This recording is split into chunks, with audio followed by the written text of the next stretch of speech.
Continuamos relatando los principales episodios que marcaron el devenir de la Primera Cruzada, la más épica y sorprendente campaña militar registrada en el medievo. En el anterior capítulo narramos la acérrima defensa de Antioquía contra las fuerzas de Creboga, Atabek de Mosul, quien fue derrotado en una gran batalla campal. Con el dominio total de Antioquía, los príncipes cruzados convinieron en proseguir con su campaña, cuyo último objetivo era la conquista de Jerusalén, ciudad que avistaron desde el monte Montjuïc un 7 de junio de 1099. Jerusalén, desde los tiempos de los jebuseos, esto es, desde más allá del 1000 a.C., ya era una ciudad fortaleza. Las guerras judeo-romanas pasaron factura a Jerusalén, al punto que el historiador Flavio Josefo dijo lo siguiente tras la destrucción total por parte del emperador Tito. La ciudad fue tan metódicamente arrasada por aquellos que la demolieron hasta sus cimientos que nada quedó en ella que pudiese persuadir al visitante de que aquello había sido alguna vez un lugar habitado. Pero unas decenas de años más tarde, el emperador Adriano dio un voto de confianza a la Santa Ciudad, restituyéndola como uno de los principales núcleos políticos y sociales de la zona. Más tarde, Jerusalén pasó por manos bizantinas, omeyas y fatimitas hasta llegar a este año 1099 después de Cristo. Jerusalén en sí, debido a su excelente ubicación geográfica, era una fortaleza natural. Por el este, sus imponentes murallas estaban protegidas por las pendientes del valle de Cedrón y por el sudeste el suelo descendía hacia el valle del Jejena. Otro valle bordeaba la muralla oeste. Solo a través del sudoeste, donde la muralla pasaba por el monte Sión y un tramo a lo largo del norte, el terreno era favorable para un ataque. La ciudadela, conocida como Torre de David, su principal bastión, se encontraba a mitad de camino debajo de la muralla oeste hasta la puerta de Jaffa. Jerusalén no disponía de manantiales, pero sus numerosas cisternas aseguraban el suministro de agua ante un eventual asedio. Cabe destacar el sistema de desagüe romano, presente hasta bien entrado el siglo XX, que garantizaba la salubridad de la ciudad. El gobernador en este momento era Iftikhar ad-Dawla, fiel a la dinastía fatimita, quien disponía de unas murallas y fortificaciones en buen estado y guarnecidas con un número considerable de soldados árabes y sudaneses. Sabedor de la cercana presencia de los ejércitos cruzados, ad-Dawla cegó y envenenó los pozos aledaños y trasladó los rebaños a puestos seguros. Como medida de protección, los cristianos jerosolimitanos fueron expulsados extramuros, mientras a los judíos se les permitió quedarse en el interior. Según estimaciones, en el siglo XI en Jerusalén residían muchos más cristianos que judíos o musulmanes, y dentro de los cristianos la confesión mayoritaria era ortodoxa. Desde hacía décadas a los cristianos les estaba vetado el uso y posesión de armas. En total se calcula que en la ciudad santa residían unas 20.000 almas.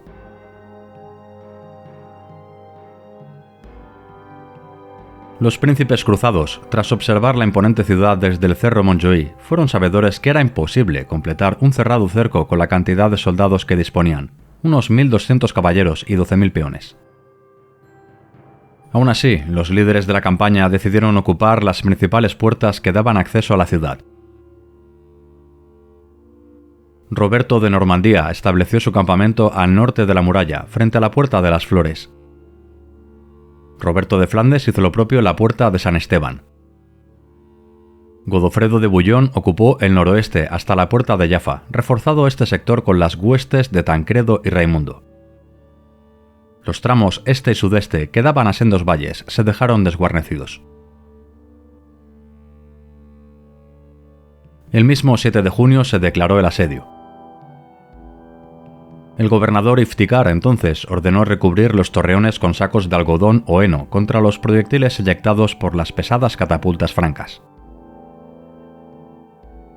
En principio, el gobernador fatimí no tenía nada que temer, pues Jerusalén estaba bien provista de alimento y agua para aguantar meses de asedio, y desde Egipto se le había comunicado que un ejército venía en su auxilio. El único problema radicaba en la falta de efectivos, muy pocos soldados para cubrir todos los tramos de las kilométricas murallas. Según narran las crónicas, pronto el calor atenazó a los ejércitos cruzados. Los pozos cercanos habían sido cegados o envenenados, así que los soldados de Cristo no tuvieron más remedio que abastecerse en la piscina de Siloé, ubicada al sur y a tiro de proyectil desde las murallas de la ciudad. Ante el acumulamiento de bajas, los príncipes ordenaron que el ejército fuera a buscar agua más lejos, cubriendo distancias incluso de 10 kilómetros, tramos en los que muchos soldados y peregrinos sufrieron mortales emboscadas. A la falta de agua se sumó la escasez de alimento. El calor, el polvo y la falta de sombra agravó las condiciones de la operación. Recordamos que la mayoría de soldados eran de origen franco, de clima totalmente opuesto al de la zona, es decir, sus armaduras no estaban preparadas para soportar altas temperaturas. Todo esto sucedió tan solo en 5 días. Los príncipes cruzados entonces fueron sabedores que no podrían soportar más allá de unas jornadas en estas condiciones. Jerusalén debería ser tomada al asalto.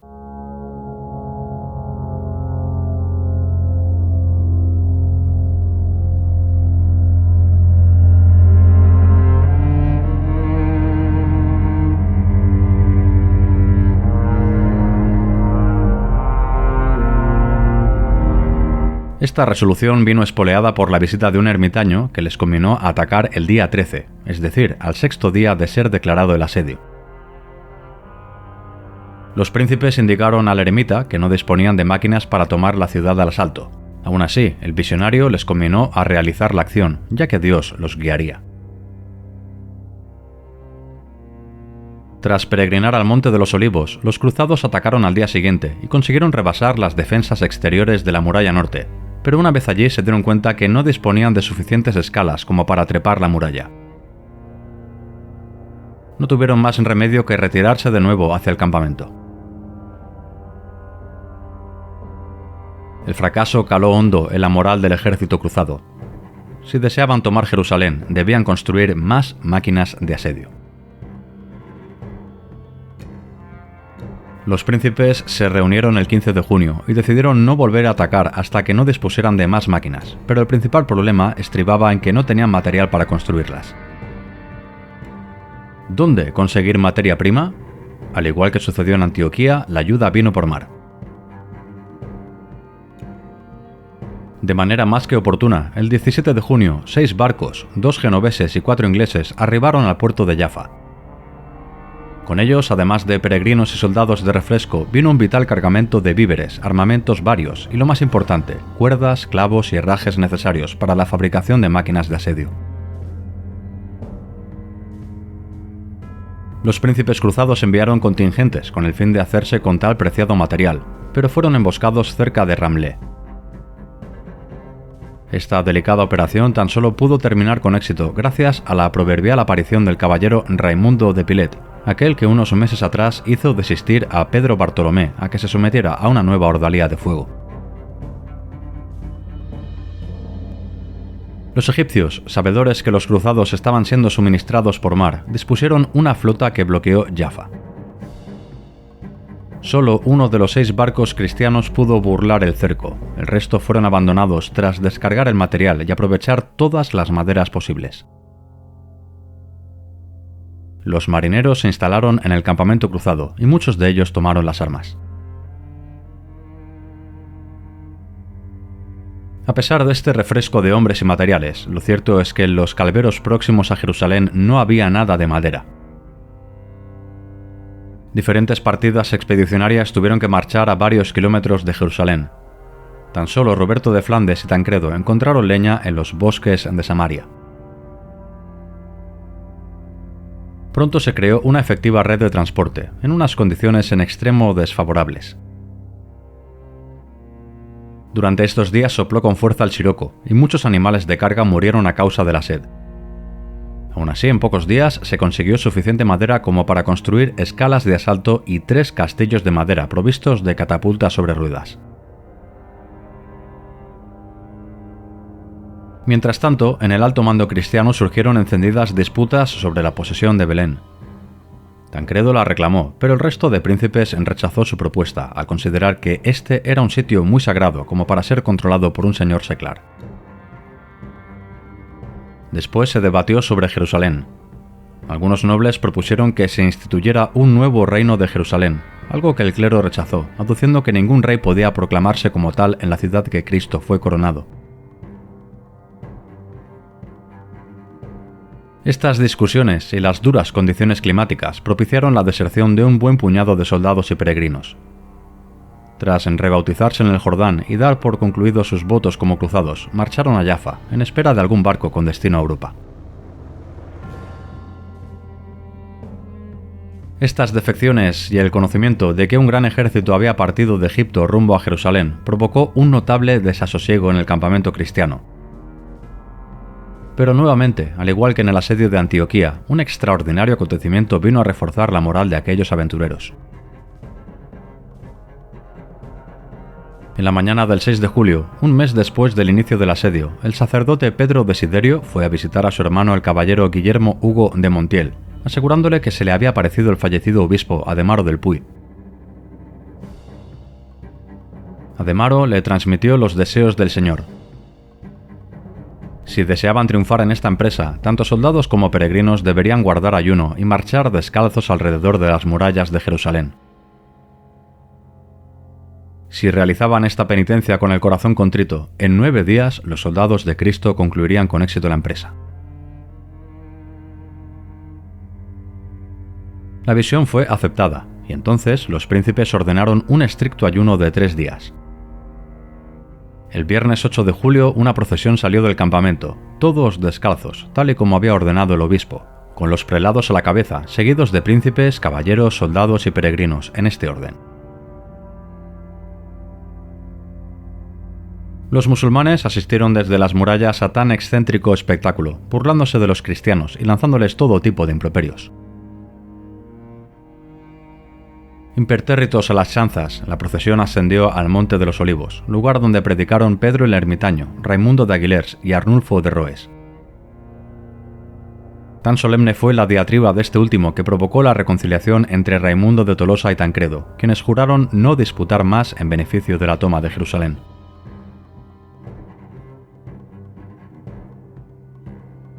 Espoleados por tan imponente acto, durante los 2 días siguientes, a pesar de la sed, los cruzados trabajaron con ahínco para terminar la construcción de las torres de asedio. Los genoveses, con Guillermo Embriaco a la cabeza de ellos, fueron de vital ayuda para este cometido, ya que eran considerados como los mejores ingenieros de Europa. Es de destacar también la decisiva aportación del caballero provenzal, Gastón de Bearne. Todos arrimaron el hombro en esta empresa. Incluso ancianos y mujeres trabajaron sin descanso, cosiendo pieles de buey, tapizándolas luego en la madera a modo de prevención contra el temible fuego griego. El 10 de julio, las 3 torres ya estaban listas y fueron llevadas a la muralla norte, al monte Sión, y una tercera más pequeña fue colocada contra el ángulo noroeste de Jerusalén. Las torres grandes, de unos 15 metros, más altas que las murallas, estaban compuestas por varios niveles, con un ariete en el piso inferior, arqueros y ballesteros en el medio, y una pasarela en el superior con capacidad para engancharse a la cumbrera de la muralla. La visión de aquellos 3 monstruos de madera sorprendió a los defensores, ya que los cristianos tuvieron buen cuidado de ocultarse durante el proceso de fabricación. Aún así, el gobernador Iftikhar no se arredró y ordenó reforzar los 3 tramos de la muralla donde se posicionaron las torres de asedio. De inmediato, los defensores recibieron a aquellos Goliaths de madera, lanzándoles infinidad de piedras y fuego líquido. Esto era lo que los cruzados esperaban. Ahora que los defensores estaban entretenidos con las catapultas y arietes, muchos tramos de las murallas quedaron expeditos. Tras una breve reunión, se decidió que el asalto comenzaría la noche del 13 al 14 de julio. El plan sería atacar simultáneamente desde el monte Sión y el sector oriental de la muralla norte, mientras un contingente realizaría un ataque de diversión en el ángulo noroeste. Según Raimundo de Aguilers, en este momento del asedio, los cruzados contaban con 12.000 infantes y 1.300 caballeros, además de miles de peregrinos, ancianos, mujeres y niños. La noche del 13 de julio, los atacantes prepararon el terreno, rellenando las zanjas allí por donde iban a cometer la ofensiva, una operación que se saldó con numerosas bajas causadas por el masivo lanzamiento de proyectiles y fuego desde las murallas. Al atardecer del 14, los hombres de Raimundo de Tolosa terminaron de tapar la zanja y con gran esfuerzo lograron colocar la torre de asedio en la muralla. El mismo gobernador Iftikhar estaba al mando de este sector, repeliendo a sus soldados con efectividad el primer asalto cruzado. A la mañana siguiente, la torre de Godofredo fue adosada a la muralla norte, cerca de la Puerta de las Flores. Hacia mediodía, el mismo Godofredo al mando de sus caballeros de élite lograron tender un puente hacia la muralla, teniendo el honor de ser los primeros soldados de Cristo que hollaron las murallas de Jerusalén. Esta valerosa acción permitió tender escalas a los demás cruzados. El siguiente príncipe en asaltar la muralla fue Tancredo, quien al mando de su mesnada penetró en lo más profundo de la santa ciudad. Este fenomenal ataque sorprendió a los musulmanes. El ímpetu de Tancredo les hizo retroceder posiciones hacia Harim Ash-Sharif, el área del templo, zona donde se encontraba la cúpula y la mezquita de Al-Aqsa, refugiándose los defensores en este templo como último bastión. Pero tan fulgurante fue la ofensiva de Tancredo que no tuvieron tiempo para establecer defensa. Los soldados de Tancredo los rodearon. Los musulmanes se rindieron, prometiendo grandes cantidades de dinero si sus vidas eran perdonadas.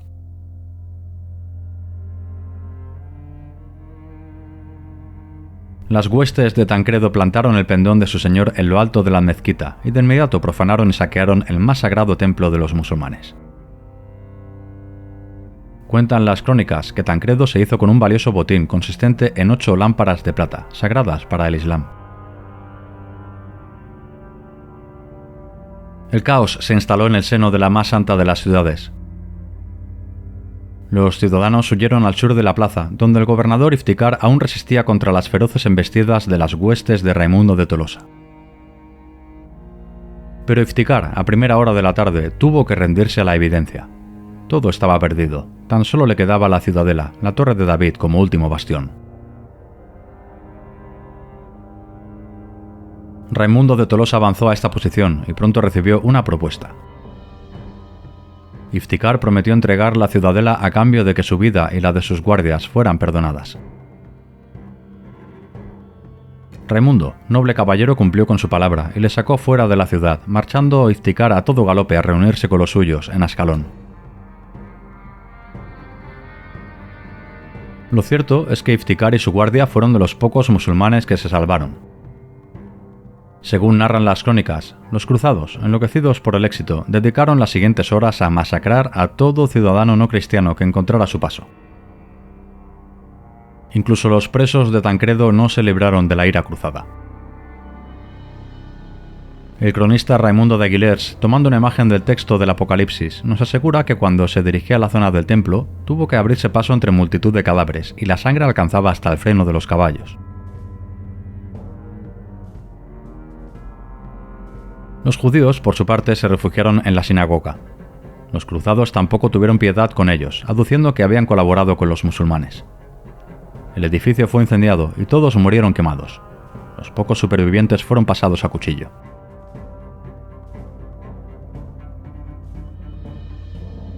Mucho se ha especulado sobre el supuesto exterminio acaecido en Jerusalén. El cronista Ali ibn Atir sostiene que fenecieron 60.000 musulmanes de una población jerosolimitana de 20.000, cifras como vemos totalmente exageradas que fueron utilizadas para la posterior yihad promulgada en Damasco. La mortandad fue alta, cierto, como era habitual desde tiempos inmemoriales cuando una plaza oponía resistencia. Sea como fuere, no todos los musulmanes fueron masacrados. Fuentes sarracenas afirman que una gran cantidad de seguidores de Alá encontraron refugio en Damasco. Una vez saciada su voracidad y ya con Jerusalén bajo total control, los príncipes de la cruzada se dirigieron al barrio de los cristianos, oficiando los obispos una solemne ceremonia en el Santo Sepulcro. Tal y como profetizó Ademaro del Puy a través de Pedro Desiderio, Jerusalén cayó en 9 días.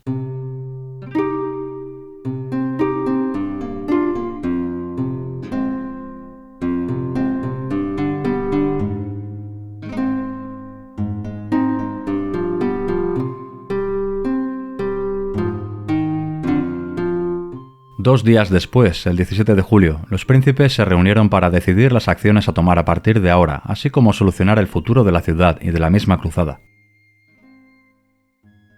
Lo primordial era limpiar la ciudad de los miles de cadáveres, con el fin de evitar pestilencias. El segundo tema a tratar fue la preparación de la defensa, puesto que desde hacía semanas se conocía que un ejército fatimí estaba en camino. El tercer asunto, el más espinoso, fue decidir la administración de Jerusalén. En reuniones previas se pactó que ningún príncipe se podría coronar como rey, ya que ningún señor seglar podía ostentar la corona donde Jesucristo había sido coronado. El problema es que en aquel entonces ningún prelado gozaba de influencia suficiente como para dirimir las querellas de los príncipes. Los únicos que hasta entonces habían impuesto su voluntad eran Ademaro del Puy y el patriarca Simeón, ambos fallecidos. El más respetado clérigo allí presente era el italo-normando Arnulfo, obispo de Marturano, quien reclamó para sí el archiepiscopado de Belén, sugiriendo a Arnulfo Malecorne, capellán de Roberto de Normandía, como nuevo patriarca de Jerusalén. 4 señores tuvieron principal voz y voto en las reuniones. Estos eran Raimundo de Tolosa, Godofredo de Bouillon, Roberto de Flandes y Roberto de Normandía. Tancredo, aunque había participado de manera decisiva en la toma de Jerusalén, era visto como un magnate de segundo rango, pobre y a la sombra de su pariente Bohemundo, señor de Antioquía. En contraposición, Raimundo de Tolosa era el más rico de todos ellos, pero no gozaba de la simpatía del resto a causa de sus antiguas rencillas y de ser el más partidario del emperador Alejo Comneno.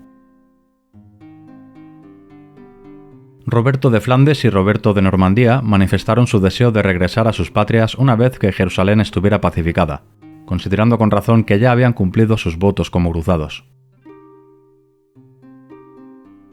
Quedaba pues el duque de Lorena, Godofredo de Bouillon, un príncipe respetado y que durante la cruzada había desempeñado un papel más importante que el resto.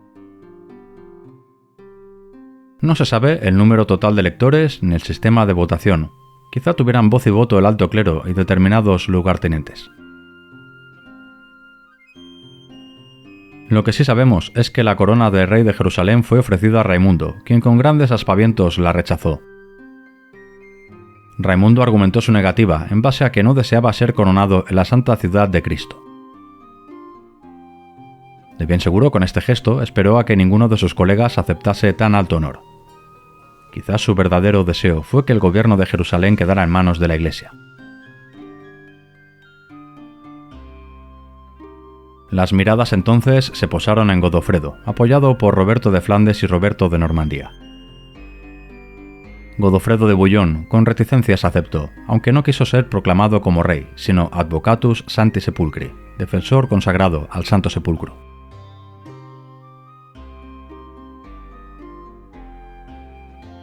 Raimundo se sintió traicionado. Como protesta, se negó a entregar a Godofredo de Bouillon la Torre de David, alegando que se quedaría en Jerusalén hasta la Pascua de Resurrección y utilizaría este edificio como su residencia. No llegó a esta fecha. Presionado por los demás príncipes, marchó con sus ejércitos hasta el valle del Jordán, rumbo a Jericó. Raimundo de Tolosa confió la Torre de David al obispo de Alvara, quien pronto traicionó su palabra, entregándole a Godofredo de Bouillon el control de la ciudadela. Mientras tanto, el clero se reunió el 1 de agosto para elegir a un patriarca. Arnulfo de Malecorne, el principal candidato, aunque no era subdiácono, fue ratificado en este importante y prestigioso cargo. Su primera medida consistió en latinizar la sede. Despidió a los sacerdotes orientales, griegos, ortodoxos, georgianos, armenios, jacobitas y coptos. Algunos de estos, enfadados, se llevaron la Vera Cruz. Al nuevo patriarca de Jerusalén no le tembló la mano a la hora de ordenar el tormento de los ladrones de la más santa de las reliquias, hasta que confesaron su ubicación. Cabe destacar que hasta este momento no existía un cisma abierto entre la Iglesia occidental y oriental, un posterior enfrentamiento que tuvo sus primeros pasos en estas acciones protagonizadas por el patriarca Arnulfo. Mientras el alto clero decidía el futuro espiritual de Jerusalén, el Advocatus Sancti Sepulcri Godofredo de Bouillon recibió informes acerca de la presencia en Palestina de un ejército al mando del visir al-Afdal, compuesto por unos 15.000 soldados, de los cuales al menos 4.000 eran caballeros. Parece ser que los egipcios se encontraban en la costa, esperando una flota con suministros que les permitiera asediar con garantías Jerusalén. Godofredo comunicó esta noticia a los otros príncipes. Roberto de Flandes se puso a su disposición, pero tanto Roberto de Normandía como Raimundo de Tolosa desconfiaron de las intenciones del gobernador de Jerusalén. Tan solo se unieron al ejército cristiano cuando contrastaron con sus propias fuentes la presencia egipcia.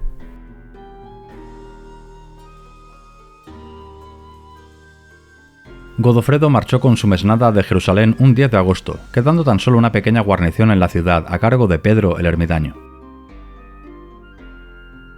A primera hora del día 11, los ejércitos cruzados se reunieron en Ibelín, cerca de Ramleh.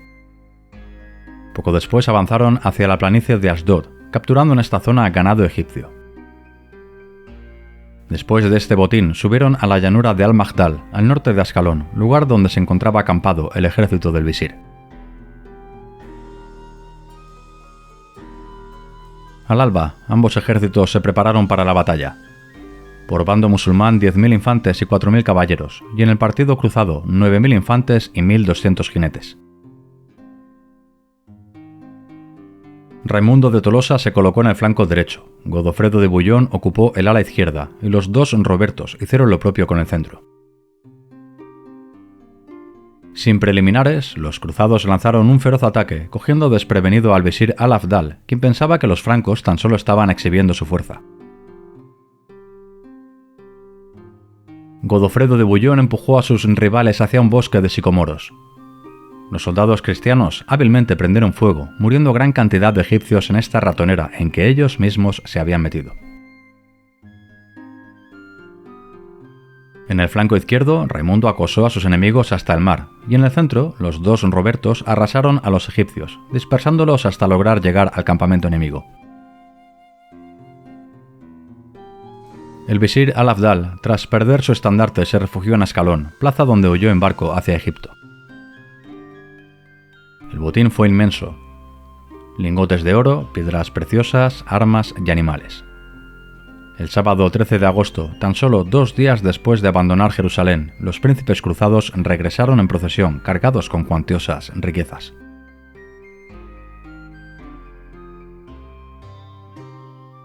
Aunque esta victoria, la conocida como Batalla de Ascalón, confirmó el momentáneo dominio sobre Jerusalén, no toda Palestina estaba conquistada. La flota egipcia aún dominaba el mar. Los ejércitos cruzados entonces aprovecharon la iniciativa y partieron hacia Ascalón, plaza que no fue tomada debido a desavenencias entre Raimundo de Tolosa y Godofredo de Bouillon. Esta disputa fue una oportunidad perdida, pues Ascalón no pasó totalmente a manos cristianas hasta 50 años más tarde. Raimundo de Tolosa se alejó definitivamente de sus compañeros cruzados y buscó su propia fortuna lejos de Jerusalén. Fiel a su juramento de no regresar a su patria, exploró tierras que conquistar en la Siria central, región propiedad de los Banu Amar, una dinastía independiente tanto de turcos como de egipcios. Poco tiempo más tarde, Roberto de Flandes y Roberto de Normandía regresaron a sus respectivas patrias vía Constantinopla, rechazando allí ponerse al servicio del emperador. Godofredo de Bouillon les animó para que una vez estuvieran en Europa, reclutaran soldados dispuestos a servir en Oriente. Mientras tanto, un nuevo actor se encontraba de camino a Jerusalén. Hablamos de Daimberto de Pisa, el nuevo legado papal, sustituto de Ademaro del Puy. Como mínimo podemos catalogar a Daimberto de personaje controvertido. Con fama de corrupto durante su estancia en la corte de Alfonso VI de Castilla, el legado zarpó de costas italianas con una flota pisana que en su camino a Oriente atacó costas griegas. La armada papal ocupó el puerto de la Odisea, ciudad sitiada por las tropas de Bohemundo de Antioquía. Más tarde acudió Raimundo de Tolosa a su encuentro, colocando en la ciudadela de la Odisea el estandarte del emperador Alejo Comneno. Bohemundo, asentado en su señorío de Antioquía, estableció contacto con el nuevo legado papal. Ambos acordaron marchar a Jerusalén a celebrar la Navidad, aduciendo Bohemundo que deseaba visitar la Santa Ciudad para cumplir sus votos de cruzado. Balduino de Edesa se unió a la procesión, unas 25.000 almas entre soldados, peregrinos, hombres y mujeres. La marcha fue más dura de lo esperado. No en vano, Fulquerio de Chartres asegura que murieron muchos ancianos y bestias de carga. Los peregrinos tan solo pudieron comprar alimento una vez llegaron a Cesarea.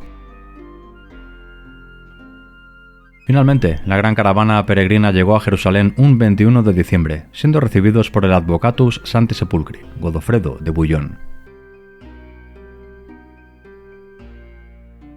Lo cierto es que tras la matanza acaecida en Jerusalén y la huida de miles de musulmanes en las ciudades aledañas, la región necesitaba repoblarse.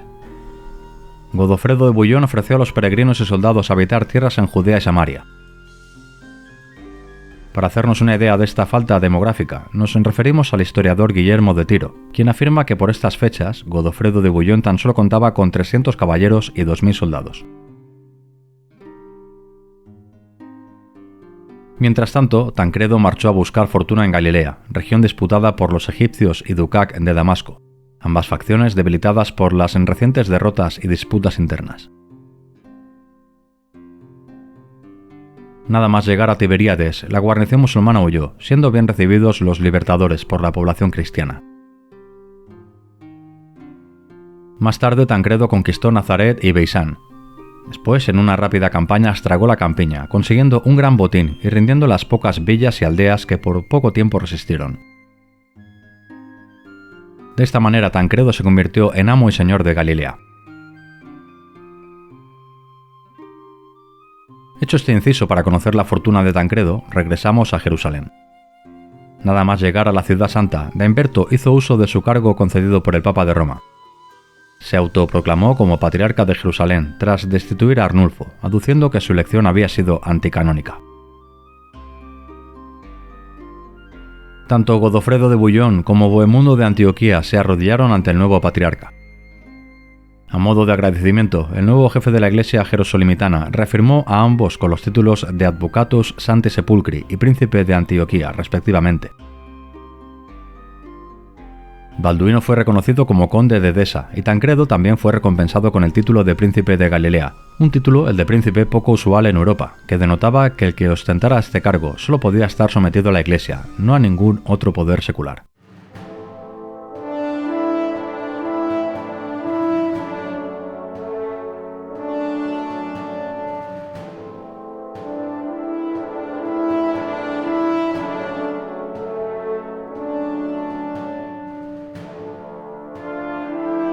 Oficializado por la Iglesia el reparto de poder en la región, el día de Año Nuevo de 1100, Balduino y Bohemundo partieron a sus dominios de Edesa y Antioquía, aunque algunos de sus caballeros se quedaron en Jerusalén.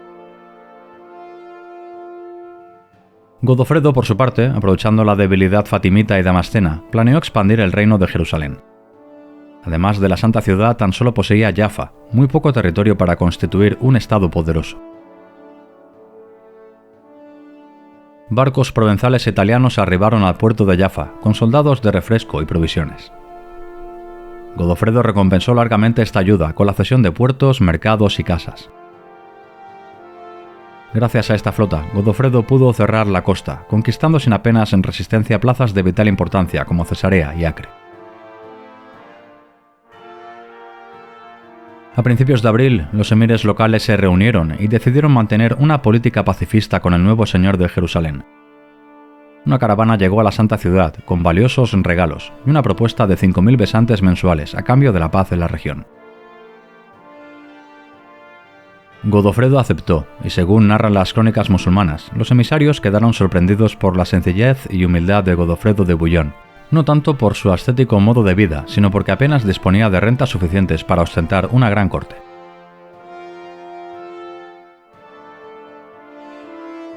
Los jeques de Transjordania también se unieron a la concordia, demandando la reapertura de las rutas comerciales por Judea. Godofredo también consentió, pero a cambio de ejercer como intermediario entre Levante y Egipto, llevándose de esta manera a los cristianos buenas comisiones como intermediarios.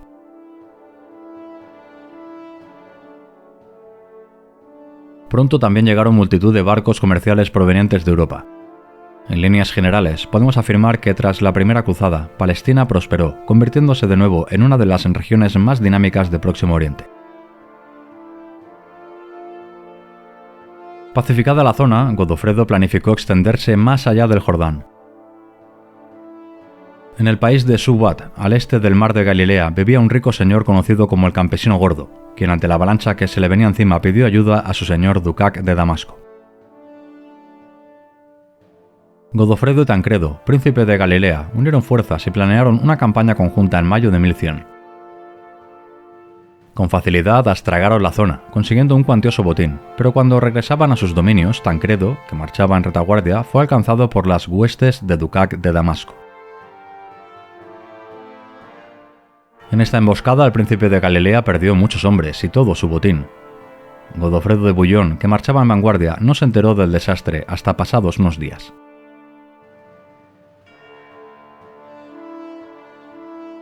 Tras reponerse en Tiberíades, Tancredo organizó una furiosa campaña que arredró a Ducac de Damasco hasta que fue obligado a pedir una tregua.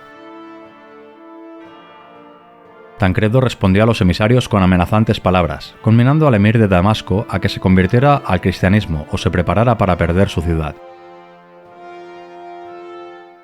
6 legados cristianos acompañaron a la comitiva damascena y transmitieron al emir Ducac las advertencias de su señor. Ducac de Damasco se soliviantó, al extremo de amenazar a los emisarios con degollarles si no se convertían al Islam. Tan solo uno de ellos cambió de credo, el resto fueron asesinados. Ante este vil acto, Tancredo y Godofredo volvieron a unir fuerzas. Juntos arrasaron la región del Jaulán, sin que los soldados musulmanes se atrevieran a salir de sus murallas. El señor conocido como el Campesino Gordo no tuvo más en remedio que abjurar de su fidelidad a Ducac de Damasco para rendir vasallaje a Tancredo, príncipe de Galilea. Todo parecía marchar sobre ruedas en los flamantes principados establecidos en Tierra Santa. El único tema que preocupaba a Godofredo de Bouillon era su sucesión. No disponía de heredero que le siguiese en el cargo de Advocatus Sancti Sepulcri, y es que no estaba ni casado. Aunque era relativamente joven, rondaba los 40 años, su estado de salud se había resentido debido a las calamidades sufridas en los 2 años de cruzada. El patriarca Daimberto aprovechó esta incertidumbre para reclamar más dominio territorial a Godofredo de Bouillon. El 2 de febrero de 1100, día de la Candelaria, Godofredo entregó a Daimberto una cuarta parte de Jaffa. Posteriormente, debido a las presiones del patriarca, Godofredo cedió toda Jerusalén y la Torre de David con la condición de retener estos territorios hasta su muerte, o bien cuando conquistara 2 ciudades.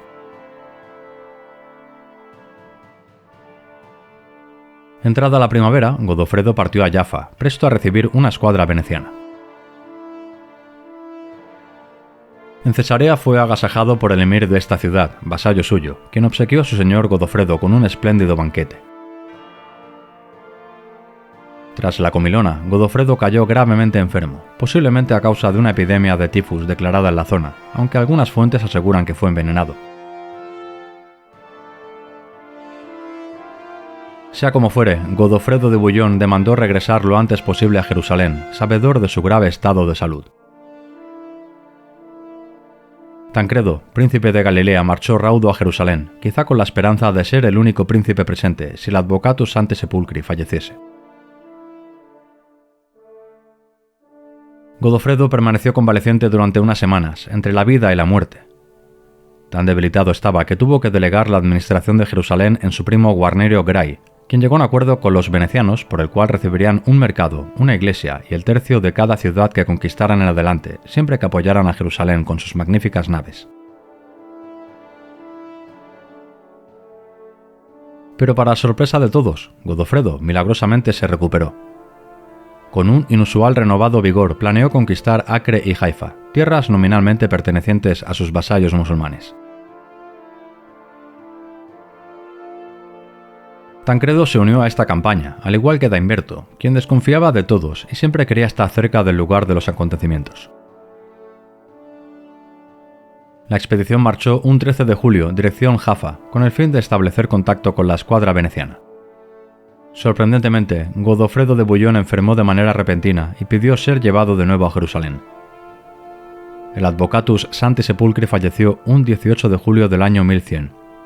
Tal y como dejó escrito en sus últimos deseos, fue enterrado en el Santo Sepulcro.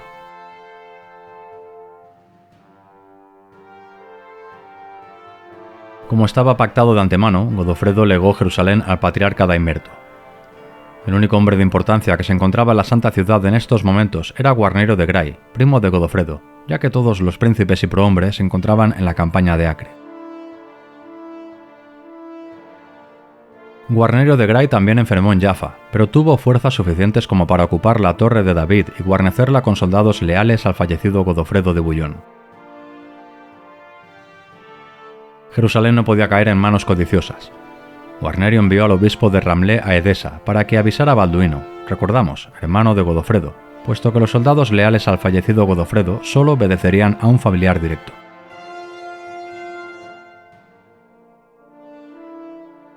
Mientras tanto, la noticia llegó al grueso del ejército cruzado, que en ese momento se encontraba asediando Haifa, ciudad poblada mayoritariamente por judíos y una guarnición egipcia.